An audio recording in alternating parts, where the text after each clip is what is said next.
Hello student, welcome to our YouTube channel commerce efficiency. आज की class में practical question cover करेंगे petty cash book का। Last class में हमने थ्योरी कवर की थी। अगर अभी तक आपने लास्ट क्लास ही नहीं देखे ताकि आपकी स्टडी में कंसिस्टेंसी बनी रहे। अगर अभी तक आपने मेरे यूट्यूब चैनल कॉमर्स एफिशिएंसी को सब्सक्राइब नहीं किया, सब्सक्राइब कीजिए और बेल आइकन जरूर प्रेस कीजिए ताकि जब भी मैंने वीडियोस अपलोड करूँ सबसे पहले नोटिफिकेशन आपके पास जाए, आप वीडियोज़ को सबसे पहले देखें और आपकी स्टडी बूस्टअप हो। अकाउंटिंग प्रोसीजर क्या रहता है कैश बुक का? जो पेटी कैश बुक होती है ये सिंपल कैश बुक की तरह ही बनाई जाती है। इसमें भी डेबिट और क्रेडिट साइड होती है। जो अमाउंट रिसीव की जाती है कैशियर हेड के अंदर रिकॉर्ड की जाती है डेबिट साइड पे, जो पेमेंट की जाती है उसको क्रेडिट साइड पे रिकॉर्ड किया जाता है। जितने पेमेंट होते हैं क्रेडिट साइड पे रिकॉर्ड की जाती है उनको आगे सेपरेट कॉलम में डिवाइड कर दिया जाता है। जो ज़्यादातर कॉमन खर्चे होते हैं वो हम दिखाते हैं अलग अलग कॉलम के अंदर। जो नंबर ऑफ कॉलम्स होते हैं डिपेंड करते हैं कि नेचर क्या और नीड क्या है बिजनेस की। नंबर ऑफ कॉलम्स जो होते हैं वो खर्चों को दिखाया जाता है नंबर ऑफ कॉलम्स के अंदर। अगर बिजनेस का साइज छोटा है तो यहाँ पे कम नंबर ऑफ कॉलम बनेंगे खर्चों के। अगर बिजनेस का साइज बड़ा है तो यहाँ पे नंबर ऑफ कॉलम है जो खर्चों के ज़्यादा बनेंगे। तो यहाँ पे जो खर्चे एंटर नहीं किए जाते अलग कॉलम में तो उनके लिए एक अलग से कॉलम बनाया जाता है मिसलेनियस एक्सपेंस के नाम से। वो सारे खर्चे इसमें दिखा देंगे जिनको अलग से सेपरेटली हमने एक्सपेंसेस के अंदर शो नहीं किया। तो यहाँ पे इसका परफॉर्मा समझते हैं। सबसे पहले डेबिट साइड पे जो अमाउंट रिसीव की जाती है रिकॉर्ड करेंगे, कैश बुक फोलियो, फिर डेट आती है, पार्टिकुलर्स आते हैं, वाउचर नंबर, जितने टोटल पेमेंट की गई एक बार तो यहाँ पे दिखा देंगे। फिर उस पेमेंट की जितने खर्चे किए गए हैं खर्चों के हिसाब से इसको शो कर देंगे। जैसे पोस्टेज और कोरियर के ऊपर कितना खर्च किया गया, वेजेस के ऊपर, कन्वेंस के ऊपर, कार्टेज के ऊपर, स्टेशनरी के ऊपर और मिसलेनियस एक्सपेंसेस के। तो सारे इस तरीके से अलग अलग कॉलम बना के खर्चों को दिखाया जाएगा। जैसे स्टेटमेंट कवर करते एग्जाम्पल की हेल्प से समझें किस कंसेप्ट को कि प्रिपेयर करनी है पेटी कैश बुक इम्प्रेस सिस्टम की, यानी कि यूज़ किया जाएगा कैश बुक के अंदर। इम्प्रेस सिस्टम का मतलब क्या होता है कि एडवांस में पेटी कैशियर को पैसा दे दिया जाता है, उसी पैसे का इस्तेमाल करके पेटी कैशियर पूरे महीने का जो खर्चा निकालता है। तो यहाँ पे जैसे एग्जाम्पल के अंदर रिसीव हुए 10,000 कैशियर से, यानी कि 10,000 रुपये जो खर्च करने पूरे महीने के अंदर, तो यहाँ पे 10,000 रुपये कैशियर से रिसीव हुए हैं पेटी कैशियर को। तो इस 10,000 में कहाँ कहाँ खर्च किया गया पेटी कैशियर द्वारा? स्टेशनरी परचेज की गई 800, पेड वेजेस 500, चैरिटी 300, परचेज की गई सोप 200, न्यूज़पेपर बिल 700 से 9 जुलाई को पेड किए गए टैक्सी फेयर और कार्टेज। तो इस तरीके सारे खर्चों की लिस्ट हमें दे रखी है। तब सबसे पहले हम परफॉर्मा समझते हैं कैश बुक का, पेटी कैश बुक का, और फिर कैसे इन खर्चों को पोस्ट करेंगे कवर करते हैं। पेटी कैश बुक के परफॉर्मे में डेबिट साइड पे, क्रेडिट साइड पे कौन कौन सी अमाउंट दिखाएंगे? सबसे पहले जो अमाउंट रिसीव होते हैं कैशियर से पेटी कैशियर को तो यहाँ पे रिकॉर्ड की जाएगी। फिर आता है cash book folio, date, particulars के अंदर पूरा डाटा रिकॉर्ड किया जाएगा कि कौन सा खर्चा किसके ऊपर किया गया है। वाउचर नंबर, जितने भी टोटल पेमेंट होगी एक बार सबका हिसाब यहाँ किया जाएगा। फिर आगे खर्चों में डिवाइड कर दिया जाएगा। जैसे कि यहाँ पे जो पेमेंट की गई है उनको एनालाइज किया जाएगा पेमेंट को कि कहाँ कहाँ पे पेमेंट की गई है। जैसे पोस्टेज एंड कोरियर के ऊपर वेजेस कितनी पे की गई है, कन्वेंस यानी कि यहाँ पे जो आने जाने का किराया भाड़ा सब यहाँ पे रिकॉर्ड किया जाएगा। कार्टेज, स्टेशनरी खर्चा और मिसलेनियस खर्चे के अंदर वो खर्चे आएंगे जिनको इन खर्चों में कोई भी जगह नहीं मिली। जैसे कि यहाँ पे एग्जाम्पल के अंदर हमारे पास डाटा गिवन है कि जो अमाउंट रिसीव हुई है वो 10,000 हुई है। तो यहाँ पे जो अमाउंट रिसीव हुई यहाँ पे 10,000 से दिखाएंगे। 1 जुलाई को रिसीव हुए, डेट के आगे हमने 1 जुलाई लिख देना है। तो टू कैश अकाउंट के नाम से रिकॉर्ड करेंगे कि 10,000 है जो कैश रिसीव हुई है। अब यहाँ पे जितने भी खर्चे हैं वो क्रेडिट साइड पे दिखाए जाएंगे। जैसे कि 3 तारीख को स्टेशनरी का खर्चा हुआ है तो सारे के सारे खर्चे यहाँ पे एक बार रिकॉर्ड कर लेंगे। बाय स्टेशनरी के नाम से 800, टोटल पेमेंट कॉलम के अंदर 800 दिखा दिए। अब यही खर्चा स्टेशनरी कॉलम के अंदर, यहाँ पे स्टेशनरी कॉलम है, इसमें दिखा दिया जाएगा 800 से। नेक्स्ट 6 तारीख को खर्चा किया गया है बाय वेजेस पेमेंट की गई है जो 500 से, तो हमने वेजेस के कॉलम में 500 को पोस्ट कर देना है। फिर 6 तारीख के बाद नेक्स्ट 6 को चैरिटी की गई है तो बाय चैरिटी के नाम से दिखाएंगे। यहाँ पे हमने देखा कि चैरिटी का कॉलम कहीं भी नहीं है, तो हमने चैरिटी के ऊपर रिकॉर्ड किया 300 अमाउंट, तो ये मिसलेनियस एक्सपेंस के अंदर चली जाएगी, क्योंकि जिन खर्चों को इन कॉलम के अंदर कहीं स्पेस नहीं मिलता तो वो मिसलेनियस एक्सपेंडिचर के अंदर कवर किए जाते हैं। 6 के बाद 7 को सोप के ऊपर खर्च किया गया है, तो बाय सोप के नाम से रिकॉर्ड किया जाएगा 200। तो यहाँ पे इन कॉलम के अंदर स्पेस नहीं मिलेगा इसको, तो ये मिसलेनियस एक्सपेंस के अंदर रिकॉर्ड किए जाएंगे।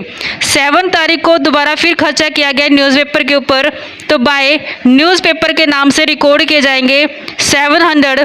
तो हमने देखा कि 700 जो रिकॉर्ड करेंगे यहाँ पे इसके लिए अलग से कॉलम नहीं है, तो ये भी मिसलेनियस एक्सपेंस के अंदर रिकॉर्ड किया जाएगा। 7 के बाद 9 तारीख को टैक्सी फेयर किया गया है, तो यहाँ पे टैक्सी का जो किराया भाड़ा पे किया गया है 800 से, ये रिकॉर्ड किया जाएगा कन्वेंस के अंदर, क्योंकि ये कन्वेंस के अंदर कवर किया जाता है जो भी किराए भाड़े होते हैं टैक्सी वगैरह के। 9 तारीख को आगे कार्टेज का खर्चा किया गया, तो यहाँ पे बाय कार्टेज के नाम से रिकॉर्ड किए जाएंगे 200। तो ये हमने कार्टेज का जो कॉलम बनाया है इसके अंदर रिकॉर्ड करेंगे 200 से। 9 तारीख के बाद 12 तारीख को खर्च किया गया पोस्टल का खर्चा, तो बाय पोस्टल एक्सपेंस के नाम से खर्च किए गए 600। तो ये पोस्टेज एंड कोरियर वाला जो कॉलम है इसके अंदर रिकॉर्ड किए जाएंगे 600। 12 के बाद 14 तारीख को ऑटो फेयर किया गया है, तो बाय में ऑटो फेयर के नाम से रिकॉर्ड किए जाएंगे 380। तो यहाँ पे जो ऑटो फेयर होता है ये कन्वेंस के अंदर आता है, तो कन्वेंस कॉलम के अंदर 380 रुपये रिकॉर्ड किए जाएंगे। उसके बाद 14 को दोबारा फिर खर्चा किया गया है।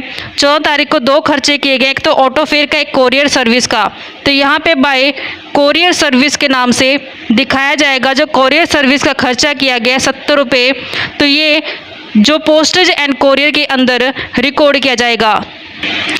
25 तारीख को स्पीड पोस्ट चार्ज का खर्चा है, तो यहाँ पे स्पीड पोस्ट चार्ज के नाम से रिकॉर्ड किए जाएंगे 400, तो ये भी पोस्टेज एंड कोरियर कॉलम के अंदर आएगा। 25 के बाद दोबारा फिर ये 25 का ही खर्चा है बाय वेजेस का खर्चा पे किया गया है 600 से, तो वेजेस है जो वेजेस के कॉलम के अंदर रिकॉर्ड की जाएगी 600, क्योंकि वेजेस का कॉलम है जो बनाया गया है। 25 तारीख के बाद 26 तारीख को कार्टेज का खर्चा हुआ है, तो बाय कार्टेज के नाम से रिकॉर्ड करेंगे 450, तो ये कार्टेज के कॉलम के अंदर रिकॉर्ड किया जाएगा 450 से। नेक्स्ट 26 के बाद 27 को रिफ्रेशमेंट का खर्चा किया गया है, बाय रिफ्रेशमेंट खर्चे के नाम से इसको रिकॉर्ड किया जाएगा 800 को, तो इसके लिए हमने अलग से कॉलम नहीं बनाया, तो इसको मिसलेनियस एक्सपेंस के अंदर रिकॉर्ड किया जाएगा। 27 को फ़ोटो स्टेटिंग का खर्चा किया गया है, तो बाय फ़ोटो स्टेट चार्ज के नाम से जो खर्च किया गया है 400, तो ये मिसलेनियस एक्सपेंस के अंदर कवर किया जाएगा, क्योंकि इसके लिए अलग से कोई भी कॉलम नहीं बनाया गया। 27 के बाद 28 को पेन पेंसिल का खर्चा किया गया, तो बाय पेन पेंसिल के नाम से जो खर्च किया गया 750, ये स्टेशनरी का खर्च होता है, तो स्टेशनरी के कॉलम के अंदर 750 रिकॉर्ड किए जाएंगे। 29 को जो एक्सपेंस किया गया वेजेस का, तो बाय वेजेस के नाम से रिकॉर्ड किया जाएगा 300, तो इसके लिए वेजेस का कॉलम बनाया गया है, उसमें रिकॉर्ड किया जाएगा 300 से। 31 को एक्सपेंस किया गया लोडिंग चार्जेस का, तो बाय लोड करने की, यानी कि जब गाड़ी वगैरह व्हीकल लोड किया जाता है उसका खर्चा किया गया यहाँ पे 150, तो ये 150 जो कार्टेज के अंदर कवर किया जाएगा, तो कार्टेज के कॉलम में 150 को रिकॉर्ड करेंगे। अब पेमेंट का टोटल करते हैं, तो यहाँ पे टोटल पेमेंट जब की जाती है तो ये 8400 हुई है।